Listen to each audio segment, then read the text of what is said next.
Imagine, tayo naman na mag-observe sa teacher. Hey, Team Shaz! Ngayon, a day in a life ito ng isang master teacher na mag-o-observe sa kanyang mga co-teachers.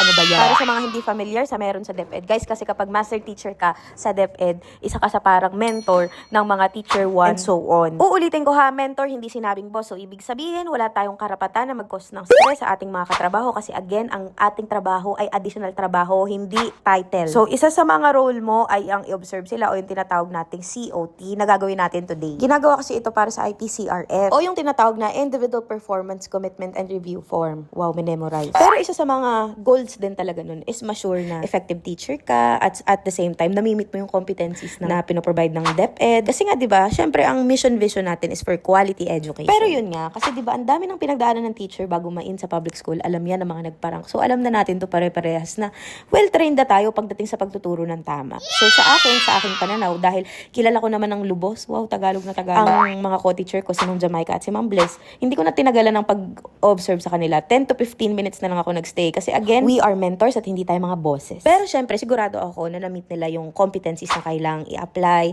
lahat ng content standards na meron ang subject na tinuturo nila. By simply checking the lesson plan at makita kung paano sila nag-handle ng pagtuturo. Kasi umabot din naman ako dun sa part na nagtuturo na talaga sila eh. So dun lang ako medyo nag-exit na. Kasi nga, again, kapag naging cause na tayo ng stress ng kapwa natin guro, dun na parang hindi na tayo effective. Ako sa paligid ko, kaya I'm just speaking sa nararanasan ko. Alam ko yung quality ng education na napoprovide ng mga co-teachers ko sa mga estudyante. Kaya I'm very much confident na they are maintaining what we promised to the community and to the Republic of the Philippines. OA na. So that ends, guys. Congratulations kay Ma'am Bless at kay Ma'am Jamaica. Deserve. And reminder lang sa lahat ng teachers, walang kahit na anong rating ang makakapagsukat ng ating kakayahan at ang ating abilidad sa pagtuturo. Palagi tayong susunod, pero palagi din dapat nating iingatan ang ating mental health, physical health, emotional well-being, lahat. Yun lang, guys, for the go. Bye!